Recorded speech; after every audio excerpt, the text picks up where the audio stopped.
तो hello and welcome back guys. आप सभी का स्वागत है हमारी एक नई और न्यू सीरीज में which is config injector making with एंडलुआ।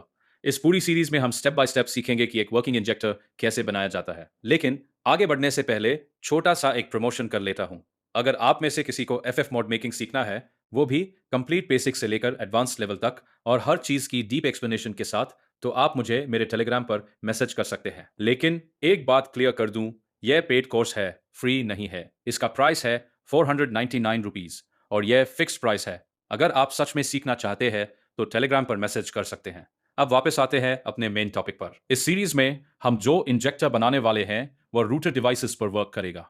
और इस पूरी सीरीज में मैं आपको हर चीज डिटेल में सिखाऊंगा, जैसे कि फीचर्स कैसे ऐड करते हैं, फ्लोटिंग मेन्यू कैसे बनाते हैं, कस्टम यूआई कैसे डिजाइन करते हैं और इंजेक्टर को प्रॉपर्ली कंट्रोल और मैनेज कैसे करते हैं। मतलब इस सीरीज के एंड तक आपको पूरा कॉन्सेप्ट क्लियर हो जाएगा कि इंजेक्टर एक्चुअली बनता कैसे है। तो शुरुआत करने के लिए सबसे पहले आपको एंड लुआ डाउनलोड करना होगा। एंड लुआ का डाउनलोड लिंक आपको मेरी टेलीग्राम चैट में मिल जाएगा। वहां से आप इसे आसानी से डाउनलोड कर सकते हैं। डाउनलोड करने के बाद जब आप एंडलुआ को पहली बार ओपन करेंगे तो आपको दिखाई देगा कि पूरा इंटरफेस चाइनीज लैंग्वेज में है। लेकिन चिंता करने की कोई जरूरत नहीं है।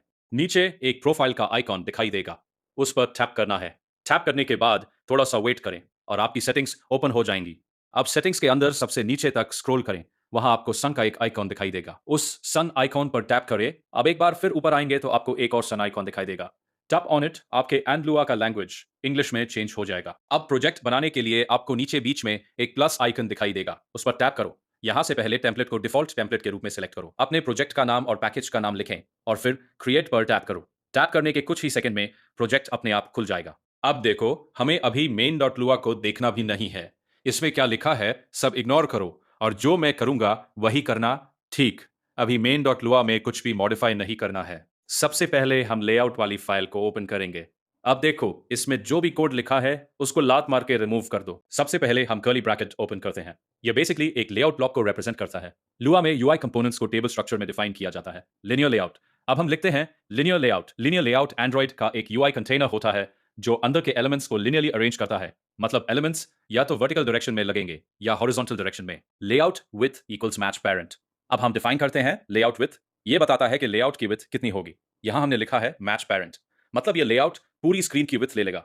Let height x match parent. अब हम हाइट डिफाइन करते हैं। मैच पेरेंट का मतलब है ये लेआउट पूरी स्क्रीन की हाइट भी ले लेगा। Orientation as vertical. अब आता है ओरिएंटेशन। ओरिएंटेशन डिसाइड करता है कि अंदर के एलिमेंट्स किस डायरेक्शन में अरेंज होंगे। यहां हमने वर्टिकल लिखा है, मतलब सारे कंपोनेंट्स ऊपर से नीचे की तरफ अरेंज होंगे। तो अब हमारा main layout full screen container बन चुका है। अब हम इसके अंदर एक और लेआउट ब्लॉक क्रिएट कर रहे हैं, मतलब ये नेस्टेड लेआउट होगा जो मेन लेआउट के अंदर रहेगा। लिनियर लेआउट, फिर से हमने लिनियर लेआउट यूज किया। इसका मतलब है अब हम एक सेकंड कंटेनर बना रहे हैं जिसमें हम अपने यूआई एलिमेंट्स रखेंगे। Layout height equals match parent. इस लेआउट की हाइट भी पूरी अवेलेबल स्पेस लेगा। Layout with equals match parent और विथ भी पूरी स्क्रीन विथ लेगी। Orientation exists vertical. यहां भी हमने ओरिएंटेशन वर्टिकल रखा है, मतलब इस लेआउट के अंदर आने वाले एलिमेंट्स टॉप से बॉटम अरेंज होंगे। आईडी बहुत लिनियर 1। अब हम इस लेआउट को एक आईडी दे रहे हैं। यह आईडी बहुत इंपॉर्टेंट होती है क्योंकि बाद में जब हम लुआ कोड से यूआई कंट्रोल करें तो इसी आईडी के थ्रू लेआउट को एक्सेस करें। यहां हमने इसका नाम रखा है linear 1 background H #1 C1 C1C।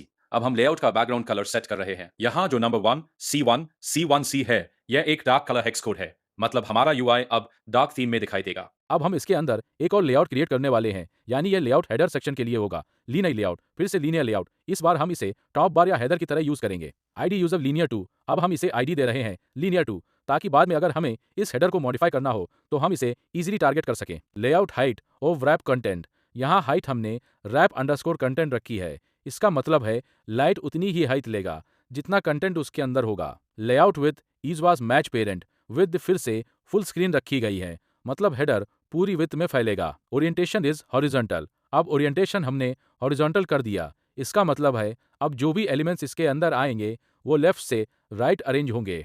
Padding 8 dp। अब हमने लेआउट को थोड़ा पार्डिंग दिया है। पार्डिंग का मतलब है लेआउट के अंदर कंटेंट और एजेस के बीच स्पेसिंग। यहाँ हमने 8 dp स्पेसिंग रखी है ताकि यूआई थोड़ा क्लीन और कंफर्टेबल लग। अब हम हेडर के अंदर अपना पहला यूआई एलिमेंट ऐड करेंगे, टेक्स्ट व्यू। यहाँ हम टेक्स्ट व्यू यूज कर रहे हैं। टेक्स्ट व्यू एंड्रॉइड का कंपोनेंट होता है जो टेक्स्ट डिस्प्ले करने के लिए यूज होता है। Text size 16 sp। अब टेक्स्ट का साइज डिफाइन किया गया है। यहाँ 1 सेट sp यूज किया गया है जो एंड्रॉइड में स्टैंडर्ड रीडेबल साइज होता है।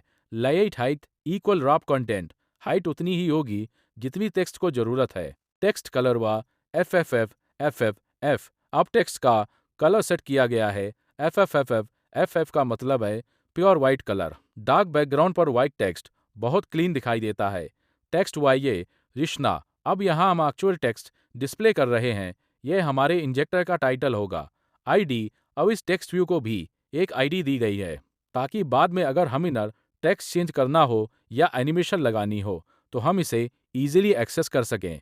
Like width equal wrap content और विथ भी कंटेंट के हिसाब से ही होगी, मतलब टेक्स्ट जितना है उतनी ही स्पेस लेगा। तो दोस्तों, इस वीडियो का पार्ट 1 यहीं खत्म होता है। अगले वीडियो में हम आगे का काम कंटिन्यू करेंगे और इंजेक्टर का नेक्स्ट पार्ट बनाना शुरू करेंगे। और सच बताऊं, इस वीडियो के एंड में एआई वॉइस इतना अजीब बिहेव कर रहा था कि क्या ही बताऊं। सीन के हिसाब से वॉइस प्रॉपर्ली सिंक ही नहीं हो रहा था और ऊपर से इतनी वियर्ड आवाज जनरेट हो रही थी कि खुद मुझे भी अजीब लग रहा था। तो इस बार थोड़ा मैनेज कर लेना भाई लोग। और हाँ, एक इंपॉर्टेंट बात, इस वीडियो में मैंने जो कोड्स लिखे हैं उनकी फाइल मैं टेलीग्राम पर अपलोड कर दूंगा, वही वाला डाउनलोड करके यूज करना, क्योंकि इस कोडिंग के दौरान मुझसे कुछ सिंटैक्स एरर्स हो गए थे, तो मैं उन्हें प्रॉपर्ली फिक्स करके टेलीग्राम पर डाल दूंगा। आप लोग वही करेक्ट फाइल यूज करना। तो ठीक है दोस्तों, मिलते हैं नेक्स्ट वीडियो में जहां से हम इस सीरीज को आगे कंटिन्यू करेंगे।